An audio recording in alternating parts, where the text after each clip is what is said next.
My talk today is about the fragility of memorials, and I'm going to be talking about hermeneutics as well as phenomenology, drawing mostly on philosophers like Hannah Arendt and Paul Ricoeur and a little bit of Gadamer. So that's kind of where I'm headed. And I will be talking about essentially the necessity of the fragility of monuments. And so that's where we're headed. That's the long haul. So, it was working. Now, there we go. Okay. So I'm first going to give you a kind of phenomenology of memorials. So that's what the bulk of my work has been in doing a phenomenology of memorials and monuments. So what is that experience like when we go and visit monuments and memorials? And then I'm going to talk about the dangers of what I'm calling the solidified past, memorials that try to solidify the past, but also the dangers of memorials as presentist. And both of those are tendencies towards ideology. And so I'm going to talk about then how do we respond to that? What should the hermeneutics of memorials be that really focuses on their fragility and draws into question both the solidified past and their sort of presentist sort of tendencies. And so when we start to think about a phenomenological experience of memorials, what I think memorials do is create a world by drawing to themselves the kind of everydayness of our world and disrupting that. And as we engage with a memorial, that is a bodily engagement. Most memorials and monuments that I'm talking about, at least, are three-dimensional. And so we move around them and with them. And so that becomes a kind of embodied experience where then what is being memorialized becomes in some ways written upon our bodies. And so I want to think through that.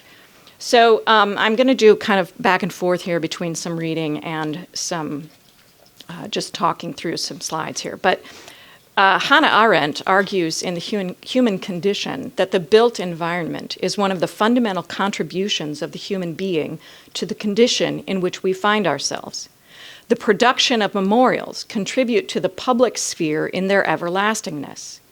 Because memorials and monuments that we erect are made of lasting materials, they indicate our desire to produce something that outlives us, something that contributes to a cultural world that will continue. She lauds this contribution, Hannah Arendt does, as a passing along of tradition and heritage to future generations. Memorials are part of that which creates a lasting world.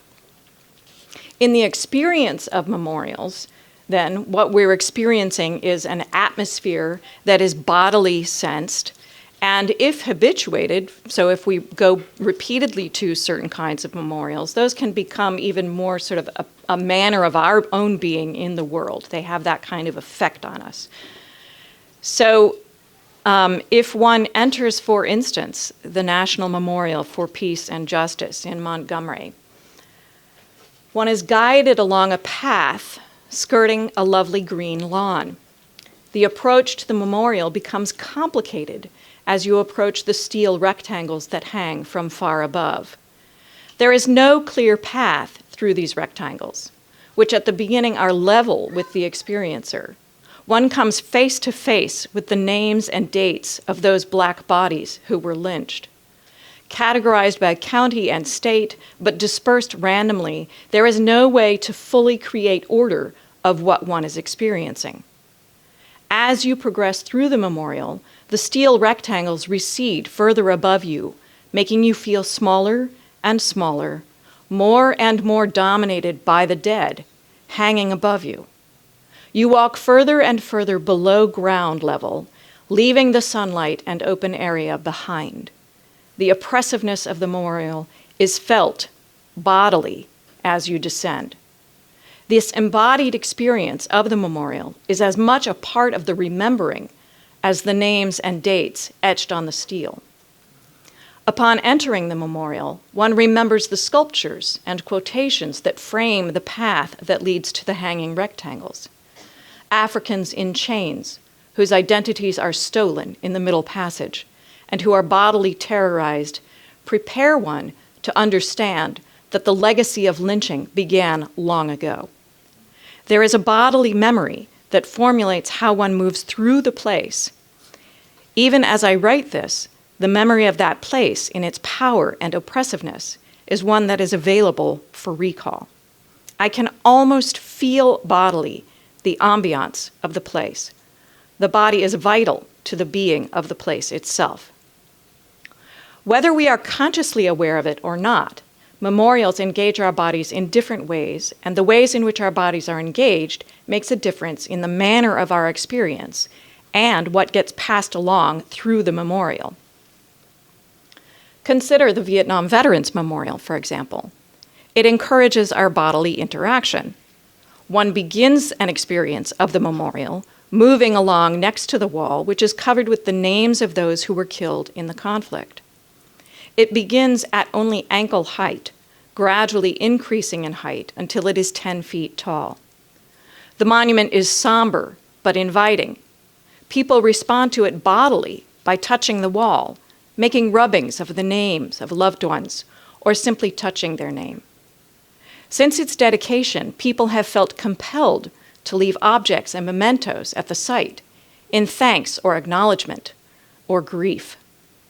Rather than inspiring awe or hero worship, the memorial calls us to a kind of intimate encounter with the dead. It asks us to respond to the complexity and ambiguity of the Vietnam War with rigorous thought, not a simple glorification of soldier or nation.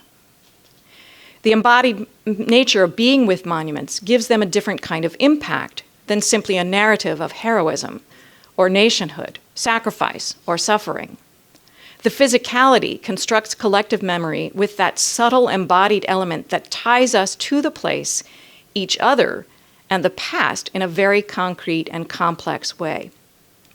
In causing us to stop and consider, in interrupting our daily routine, memorials can point us toward the future and help us to renew the values captured in stone, while also re-evaluating the memorial itself and our own values into the future. They connect us to the community with which we share the memorial and the space it occupies. Consider another of Maya Lin's memorials. This is the Civil Rights Memorial located in Montgomery, Alabama. It calls attention to many of the events and the important people of the civil rights movement here in the United States in the 1950s and 60s. The memorial, dedicated on November 5th, 1989, is comprised of 2 pieces of polished black granite. A slightly convex wall rises behind, and then there's that circular tabletop in the front that's kind of on a weirdly off-kilter base, right? And the wall has an inscription from Martin Luther King Jr., and that's a paraphrase of a biblical passage from Amos 5:24. The tabletop is inscribed with the names and dates of people and events that were particularly important to the civil rights movement, including, and I'm quoting here, names of 40 men, women, and children who gave their lives for freedom. The memorial is covered with a thin coat of water that's coming from a source at the top that runs down and bubbles up at the center of that tabletop. And it sits facing the downtown sidewalk outside the Southern Poverty Law Center in Montgomery. And so if you're standing there looking at it, the downtown is to your back. But if you're just walking along the sidewalk, all of a sudden it's there. It interrupts your daily life. It disrupts your just, doing whatever you do on the daily walk through downtown, and says, hey, pay attention. It calls that attention from us. The history of the surrounding world, then, is gathered together at that place of the memorial. And it is that place that invokes different times and frames the surrounding world differently. Because the minute you have that encounter, then, there's a shift that takes place. Suddenly, the errand that you were running takes on a different kind of tenor. And the streets and the busyness of the corner takes on a different kind of experience altogether. The experience of the Civil Rights Memorial, like the experience of the Vietnam Veterans Memorial, is also one that is interactive in the sense that it's reflective in the same way that the Vietnam Veterans Memorial is. So when you stand there and look at it, you yourself are reflected in the surface of the memorial, particularly because of the water that's flowing around it. In evoking a shared history, the memorial is a place where collective memory can be reflected and reflected upon. For those of another generation who did not experience the civil rights movement within their own personal history, this is a place where that collective memory can be transferred, where the intensification of history provides for the passing along of the importance and meaning of those events. So the phenomenological experience of a memorial is one that disrupts our everyday engagement in the world. It connects us to our past through the transference of traditions and values. It engages us bodily in the act of collective memory. And we become part and parcel of the world of memorials in producing our world. So because they have such great potential to organize public space, and because they invoke our past and inspire us to address our future, these can be extremely important in public discourse. Because of this power, memorials run the risk of resisting an engaged encounter by presenting an ideological view. They can do this in at least two different ways. In the following, I will look at these tendencies to ideology with an eye toward how a hermeneutic fusion of horizons can allow memorials to be open to the future without closing off the past. So I'll start with the dangers of a solidified past. I think that one's a little bit easier for us to kind of see. What happens in this solidification of the past is that we elevate something to the position of being worthy of being memorialized. And in so doing, there are, of course, all kinds of things that slip away, that become forgotten. And memorials, because they're built of stone or marble usually, or some other kind of durable material, put up resistance to the passage of time, and they have pretensions to immortality.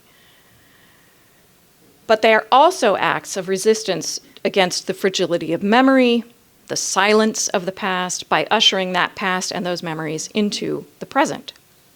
No locus of transference of a communal event can capture every aspect. Decisions must be made about what aspects to forget and what aspects to memorialize, and such decisions will never be interestless.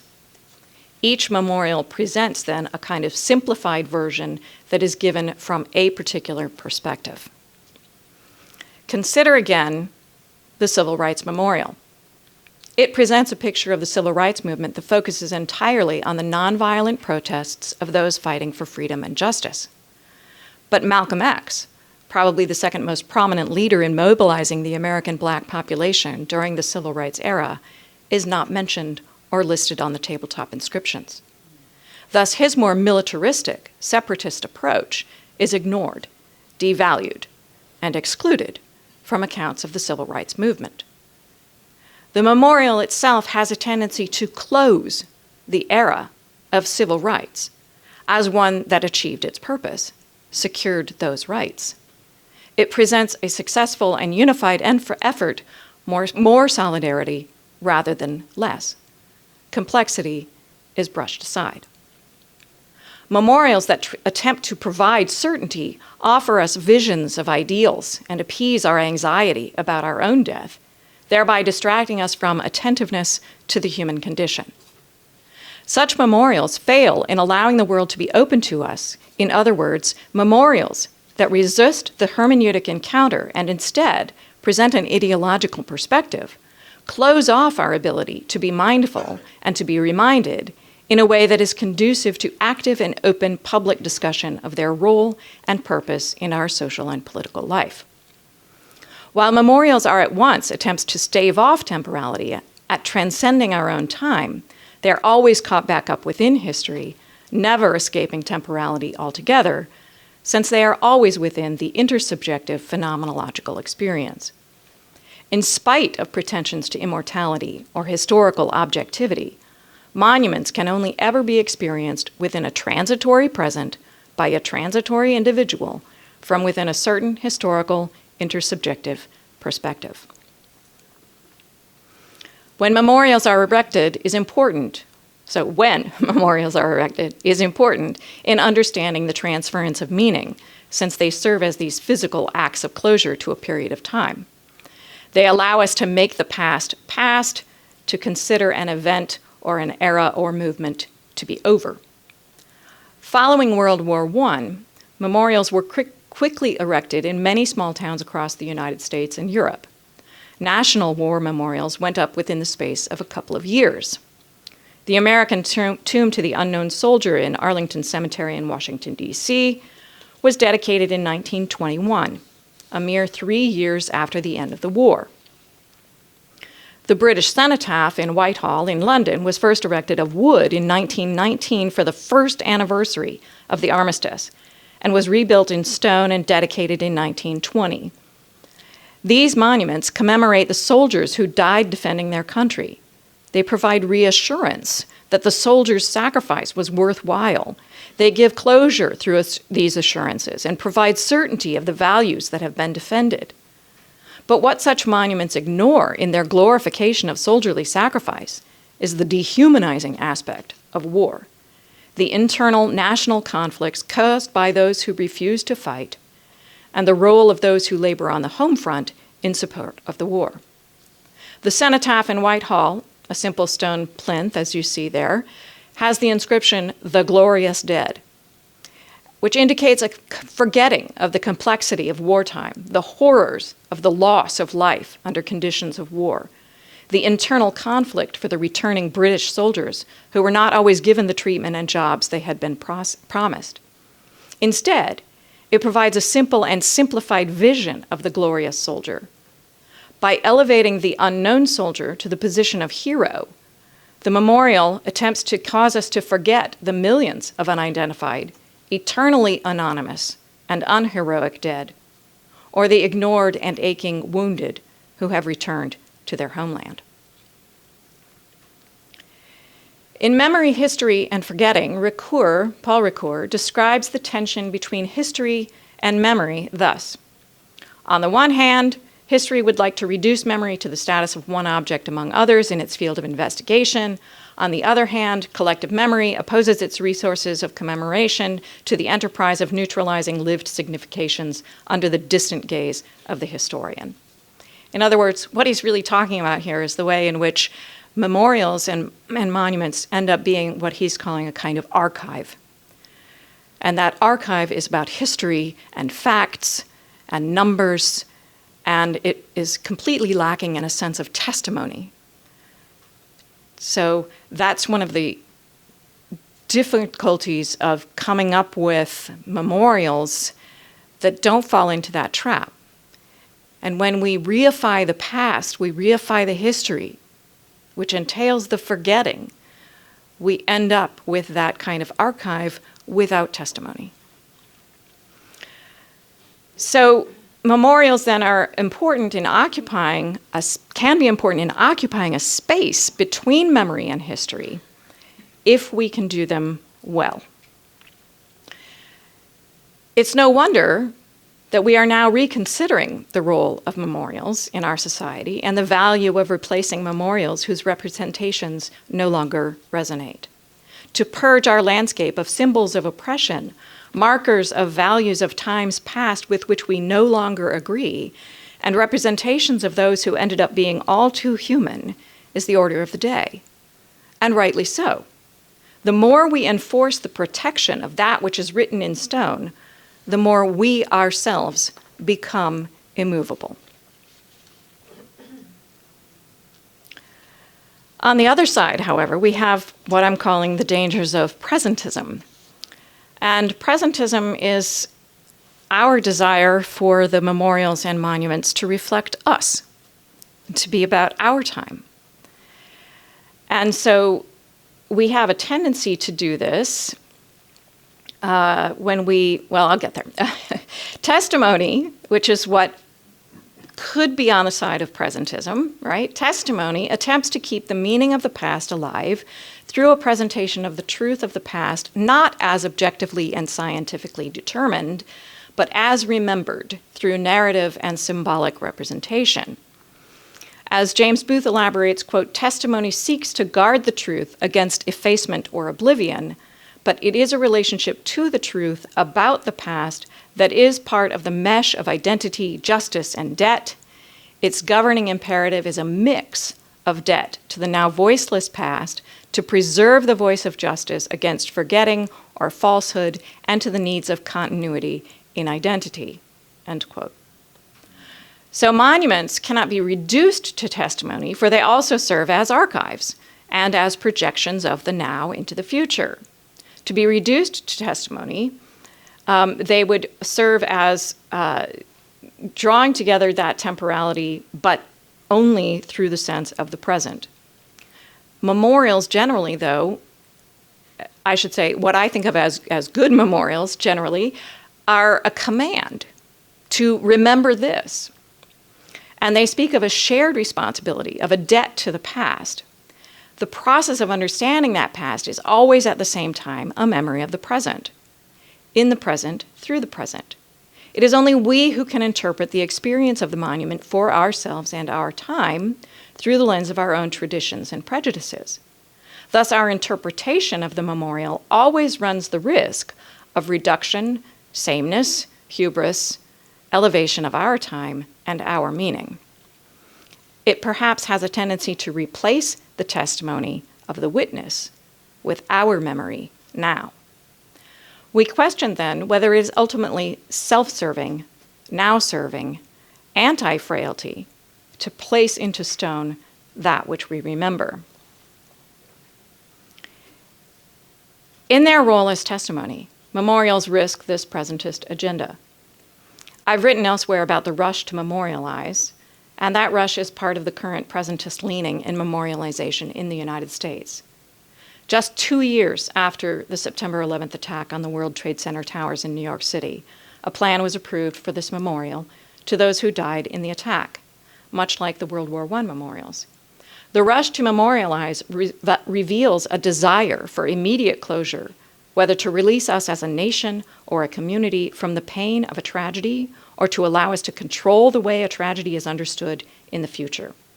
It reflects a desire to control the perspective, to make certain that the event is understood in a way that puts us and our suffering at the center. Perhaps we are afraid that history will belittle our suffering. Perhaps we want to make sure that future events do not affect the way we see the events of September 11th, for example. In any case, the rush to memorialize eliminates the necessary historical distance that allows for a perspective on the event and allows for the dialogue that helps us determine what values should be celebrated in a memorial to an event of this magnitude.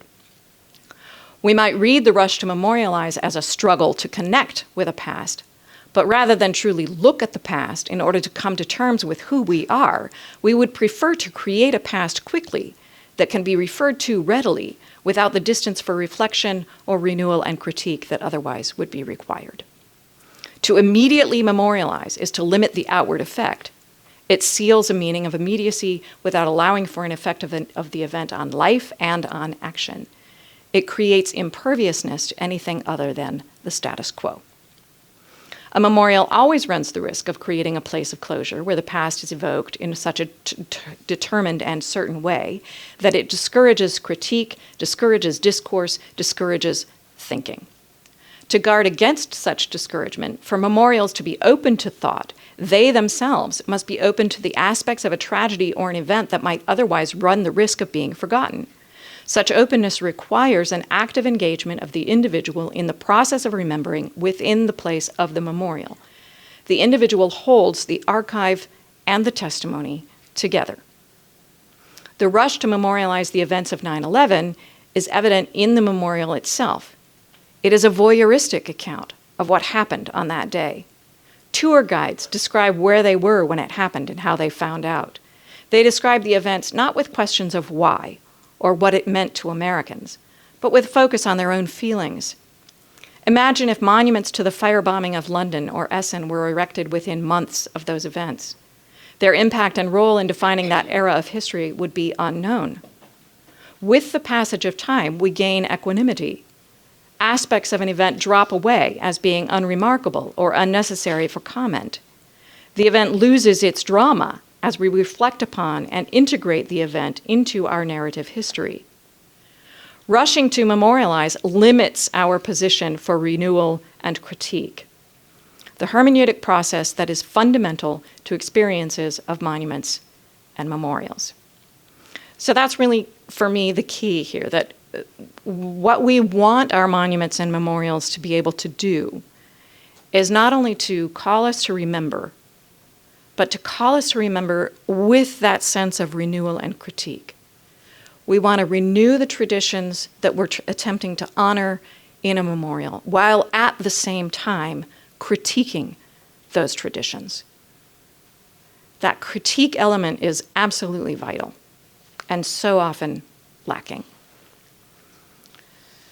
So if we hold that testimonial element in tension with the almost overpowering element of securing our own vision of our own role, or the role of our generation for future generations, how do we actually do that, is the question. How do we allow for the testimony in light of the ideological decisions that are necessary for archives? As Ricoeur points out, ideology is linked to the necessity for a social group to give itself an image of itself, to represent and to realize itself in the theatrical sense of the world. Among the characteristics that Ricoeur attributes to ideology is one that is particularly apt for monuments, and that is that ideology is simplifying and schematic. It gives an overall view of a group and that group's history in relation to the world as a means of justifying not only the group itself, but many of the group's actions.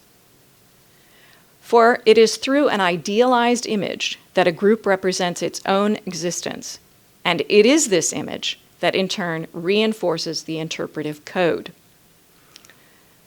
The phenomena of ritualization and stereotype thus appear with the first celebrations of the founding events.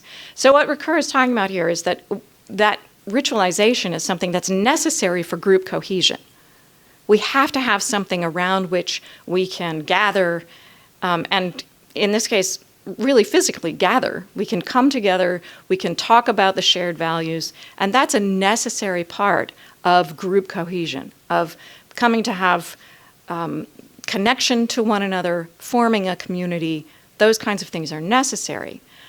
But what happens is that memorials can sometimes sort of cross that line of becoming not only, as he says, something that inspires thought, but something that formulates thought, something that's inclined to tell us how to think about an event or what to think about an event, rather than inspiring us to question, inspiring us to do that thinking on our own. And so it fails in that regard to incorporate any kind of element of critique and becomes simply a reiteration of the same, the glorious soldier kind of attempt. So what exactly is renewal and critique? Renewal and critique is a phrase that comes from Edmund Husserl, a phenomenologist. I've done a lot on renewal and critique, so it's always hard for me to kind of just crunch it down to these elements. But with respect to monuments and memorials, this is what I would say is necessary in order to promote the ideas of renewal and critique, that connects us through tradition to each other, which is part of that group cohesion, but that also gives us elements that we can use in order to think properly, or think, at all, really. So in this process of renewal and critique, places of commemoration exist in that kind of tension, and the past and the present confront one another in the place of a memorial, allowing for the retention of the past in its depiction of the past event or whatever, but also then projecting into the future, so it can't be a complete retrieval of the past. The old beliefs have to coexist with new, and that previous generations are presented in that place in a way that we can then question. The memorial then should be something that depresentifies the viewer, does not allow the viewer to be a comfortable observer. And in other words, then the memorial must frustrate the propensity of the viewer to come away with an answer for what they mean in building the monument. It should rather provoke the viewer to take up a hermeneutic approach, to contemplate and consider for herself, while not allowing her to be front and center in this reflection. Reflections on history, tradition, community, or death are entailed in the interruption of the everyday, that does not retreat into abstractions. The archive is the abstraction. The hermeneutic approach gives precedence neither to the tradition as carried along by the monument, nor to the they of the present, but strives for an understanding through what Gadamer will call a fusion of horizons of the memorial with the horizons of the experiencer in a renewal and critique of both past and present. So it calls us not only to critique what the memorial is, but to critique our own present in viewing the memorial. So that fusion of horizons is represented here. This is Gadamer's perspective on hermeneutics. So what happens is that we have the memorial, which has its horizons, and those horizons entail, the reasons why it was produced. They entail the history when it was produced, what's going on in the world when the memorial is erected. And that is the horizon of the memorial. The viewer, however, comes to the memorial with the viewer's own horizons. And so as we approach a memorial, we have our own horizons, our own history, our own understanding of the world, and we then enter into a kind of dialogue with the monument or memorial. And that is then considered the fusion of horizons. It's in that fusion where the meaning of the memorial takes place. So if the meaning of the memorial is too much on the side of the archive, that's going to be ideology. It's going to be telling us how to understand the memorial, what it means. If we go to the memorial or the monument without the kind of openness necessary to experience it and to be attentive to our experience of it, then we essentially overlap the archive with our own testimony.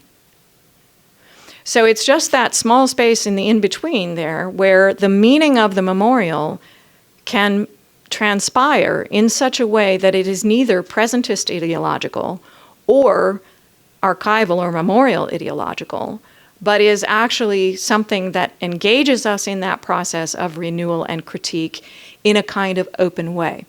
So the memorial has to have a certain level of openness. We have to have a certain level of openness. And that's when then something magical can happen. It's not really about magic, but it would be nice, wouldn't it? Toni Morrison's Bench by the Road is a good example of an unassuming monument that leaves open its power and meaning and attempts to serve as a corrective to the level of forgetting of the Middle Passage. Dedicated in 2008, the bench is solitary, 6 feet long, made of black steel and set into a concrete base with a small bronze plaque. It sits outside of Fort Moultrie on Sullivan's Island off the coast of South Carolina, facing the intercoastal waterway where 40%, at least, of African slaves were brought into the United States. For Morrison, it was unforgivable that no memorial existed that required us to confront the horror of so many forgotten. 60 million and more who died unnamed and unaccounted for on the Middle Passage, as Morrison acknowledges in the epigraph to her novel, Beloved. The Bench by the Road disrupts. It calls into question. It does not answer. In its role in evoking the past, it also causes a consideration of the present, where we continue to struggle with racism, attempting to account for it, and all too rarely recognize the error of our ways. It projects a future of comfort where there is a bench for all, a place for each, where all can be remembered. It does this by bringing into public discourse the racism that fuels our lack of acknowledgement and reconciling American slavery. The racism of our collective memory and the racism of memorialization in our country.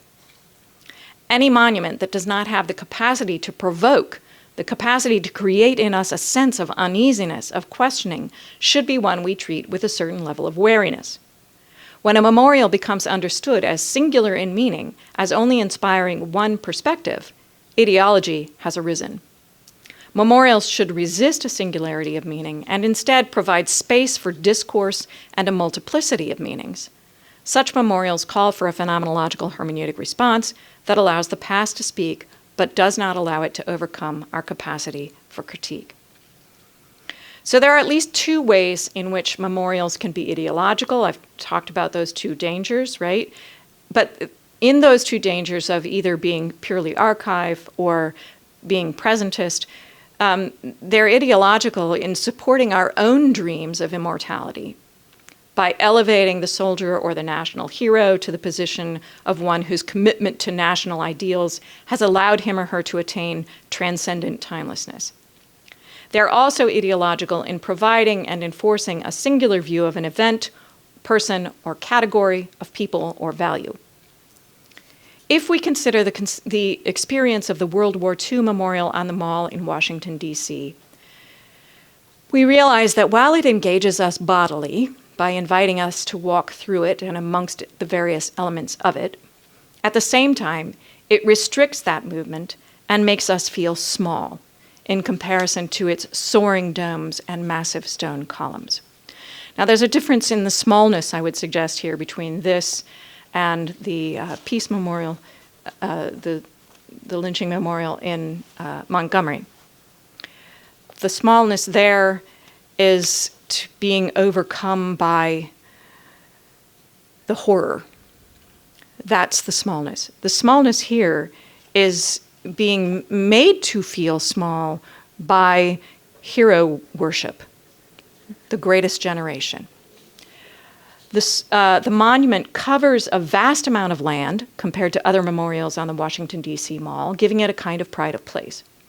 In the very middle of the monument is a pool of water with fountains. Of course, in the heat of summer, the child tourists are eager to play in the water, but it is forbidden. The monument demands reverence for the great generation, rather than inspiring that respect or even celebrating what the World War II soldiers lost their lives for, the freedom of children to play. The bodies of those who visit this memorial are restrained, minimized, overpowered by the size and heaviness of the monument. Unlike the lynching memorial, however, the World War II memorial harkens back to a simplified sense of heroism rather than a reflective sense of our own complicated past. Both the World War II memorial and the Korean War memorial, which is nearby, are celebrations of the valiant and glorious nation that presents us with larger-than-life statues of soldiers. Such celebrations are to the detriment of those who have actually suffered through the soldiering and the attempt to return to civilian life, as well as to the ability for critique and the values of our glorious nation. These memorials do not provoke questioning. They do not create a horror of war or a regret for the need for soldiers. They, along with an increasing social intolerance of critique of our military machine, are designed to elevate the soldier to the status of patriot and hero. Ideologies encourage us to accept some truer reality than what we actually experience. In this case, perhaps, the glory of war and soldiering, as opposed to the abject horror of the same. Yet another example of the overriding ideological approach can be found at the Andersonville National Historic Site. Although the National Cemetery of Andersonville is on the grounds of the National Historic Site, the historic site itself was not established until 1970 by an act of Congress, wherein Congress identifies the mission of the historic site as, quote, to provide an understanding of the overall prisoner of war story of the Civil War, to interpret the role of prisoner of war camps in history, to commemorate the sacrifice of Americans who lost their lives in such camps, and to preserve the monuments located within the site. And the National Prisoner of War Museum was not opened until 1998. It is on the same grounds as the National Historic Site.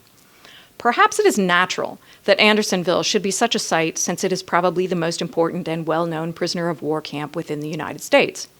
However, it is somewhat disturbing that the site is billed as a monument or memorial for all American prisoners of war. This has the effect of reducing the impact of the horror that we perpetrated on our own people. It puts us instead in the position of being victims of others who have maltreated our soldiers in other places far from Georgia. Andersonville is a site of American atrocities against Americans, and yet there seems to be no indication that it was preserved for the sake of remembering never to allow it to happen again. So in stark contrast to a Holocaust memorial or the lynching memorial, it does not call us to any kind of responsibility or even a reflection upon the horror.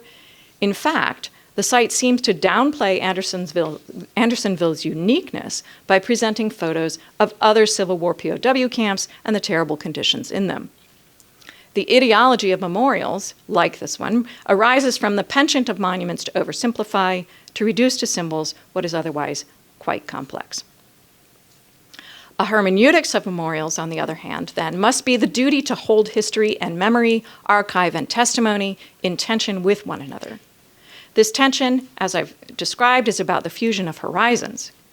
If memorials are merely archival, we could see them as simply injunctions to remember a particular event of the past, leading to the ready question of how one could be required to remember something that was not even of one's own generation. This is precisely where history and memory are held in tension with and through the physical manifestation of the memorial in its role as testimony. They call us to remember, but do so beyond simply the names and numbers of those killed. They call us to struggle to understand why and the wherefore, and to mourn the loss, not simply acknowledge it. And in some cases, we are called to mourn and remember those whose numbers and names we cannot even know. Ricoeur describes this duty of history and memory as a duty of justice, where justice is understood to be related to a component of otherness. It is, in other words, a call to do justice through memory as both archive and testimony to those who are other than self. As he writes, we are indebted to those who have gone before us for part of what we are.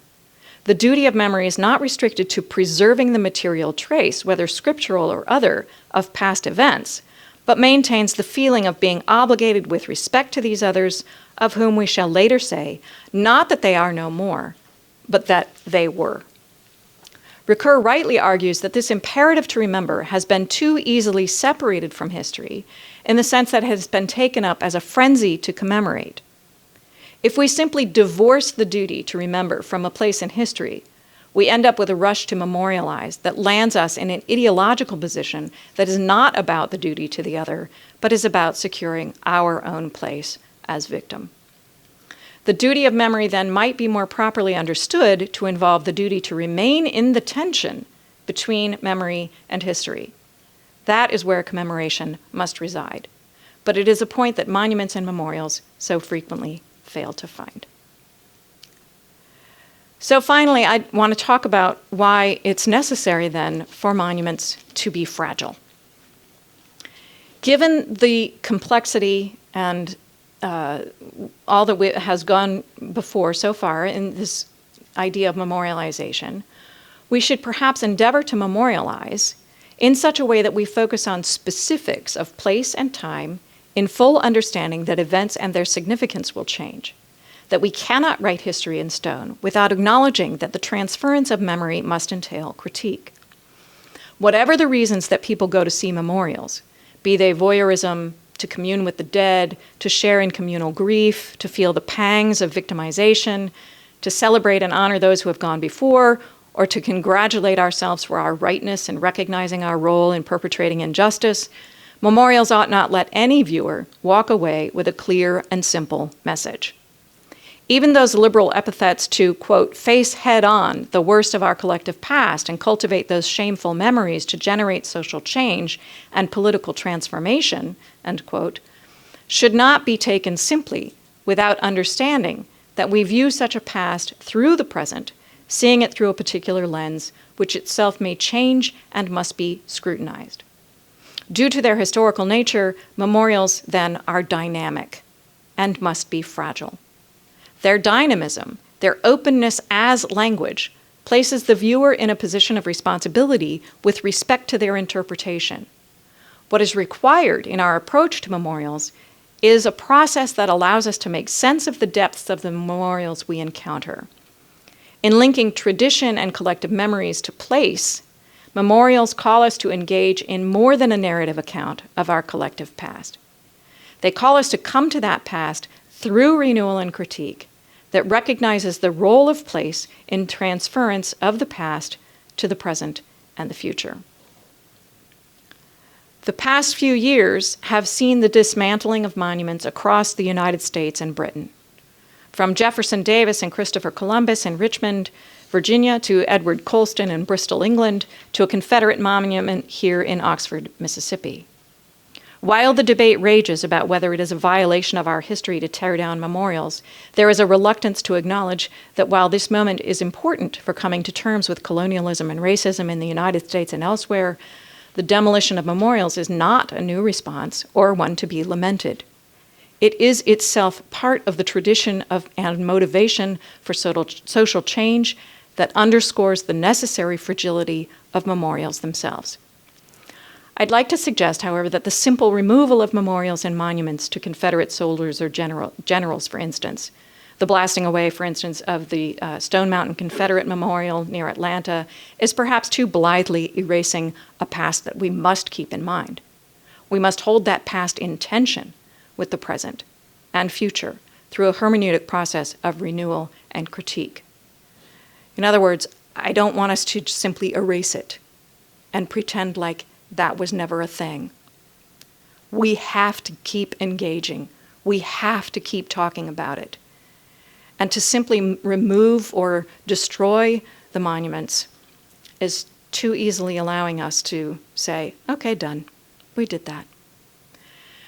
So we've seen here that monuments and memorials are works which we construct for a common world, but a common world which is common not only amongst us and between us, but a common world with the past and the future. There are things that last and could create a common world that spans generations, producing a world and transferring values across generations. They must be fragile in making way for new understandings of those events of the past. However, they run a twofold risk of ignoring the frailty and reducing the complexity of human affairs. They ignore the frailty of human affairs through producing places of stone retrieval and resistance to the passage of time by becoming archive and resisting testimony. They allow us thereby to indulge in our dreams of immortality. They reduce the complexity of human affairs in their ideological presentations that prioritize the past over the future. In response to that, we must take up an intentional, phenomenological, hermeneutic position of recognizing and challenging the ideology of memorials in an effort to open them to the possibility of critique. We can expect our public spaces to resist the simplification of the past and trite patriotism in favor of a celebration of the multiplicity of perspectives that any monument should support and the confrontation with our frailty in the presentation of those many perspectives and in the opening of something new. They can be speech that allow for the emergence of a meaning that is not restricted to necessities of life or usefulness of things, but that calls forth a response of renewal of our past and traditions within the context of critique of the same. We should view them, then, as opportunities for self-reflection as a nation on where we have failed and what we can do better, rather than as an impetus for self-congratulation and nationalism. We should erect memorials as a means of representing and carrying the past into the future. Memorials are responsible for making the dead speak, bringing the past into the present, projecting the past and our present into the future. As the memorial is always experienced in the now, from the perspective of a current generation, its interpretation is the transmission of a dynamic meaning across time. As places of intensified meaning, memorials enrich our world and preserve and produce collective memories and traditions. But they are fragile and dynamic and require the active engagement of those who experience them.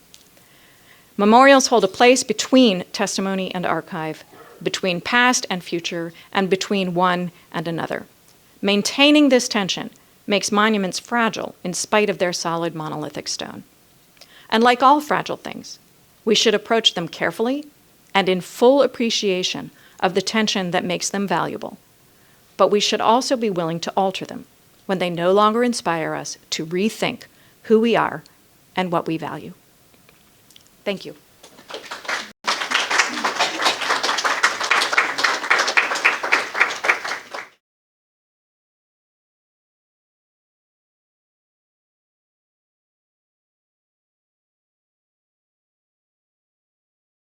Right. No, absolutely. That was the whole point, right? So the reason why the British cenotaph is put up almost immediately is because there was such dissent in Britain at the time. You know, they were completely demoralized. They had soldiers coming back. They had promised jobs to them. They didn't have them.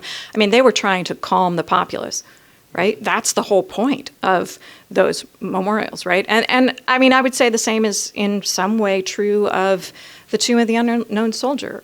And well, the World War II monument is a whole different ball of wax. But that doesn't mean that we cannot be in a position to say that was a thing they did then and we understand why they did it, but that doesn't mean that we need to then continue that forward, right? So that's where the critique comes in, is the critique is our critique when we approach those. And so should we just eliminate every memorial that was built from, 1920 to 1960? No. What we need to do is approach those with critique, and we need to think about how to then contextualize them. And I think that's the other part, and I didn't get into all of that, but there is a way of contextualizing memorials that allows us to contribute to them and perhaps open them up in ways that they are not, while still recognizing that we understand why they were produced in the way that they were. Is that an answer to your question? Okay.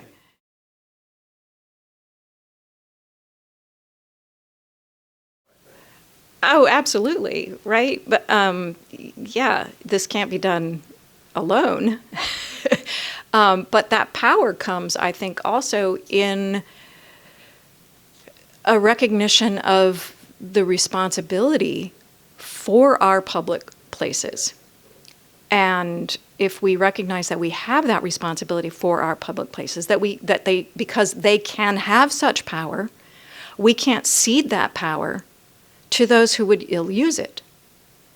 And if we're not going to do that, then we ourselves have to step up and, talk about how to memorialize in such a way that we hold these things in tension.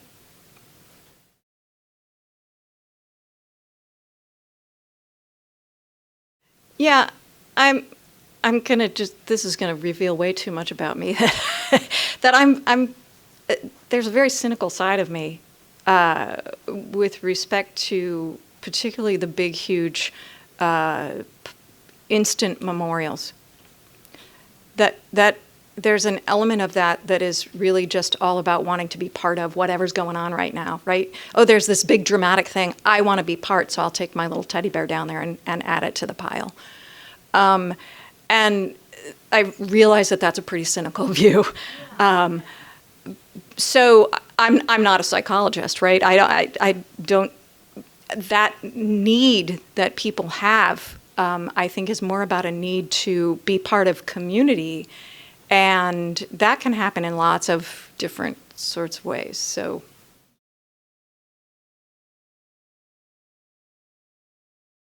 I don't think there has still been a reckoning in the United States about exactly why that happened. And there won't be as long as we say, well, it's just about our emotional need. So that's my concern about that one in particular. And if there's a semi-permanent cross to a student as a kind of reminder to people of what can happen in some horrible hazing incident, there is place for that, certainly. And a simple cross is not trying to, hammer anybody over the head with that, perhaps.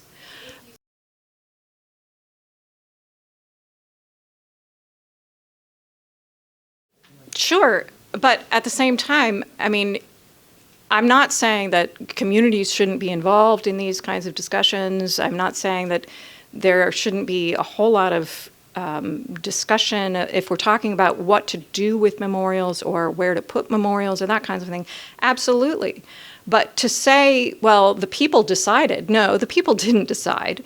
There was a committee, and in so many cases, that committee does not represent the people. And so when the people decide to tear down a monument, more power to them. I'm not saying anything about like how that happens, right? What I am saying is that if we are going to engage in a process of memorialization, all of us here, at least, need to be thinking about what goes on in that and need to be thinking about the relationship between archive and testimony and think about the complexities of that. So I think it's, I'm certainly not going to my local community and trying to tell them what to do. Great. So Janet, thank you for being so flexible in doing this.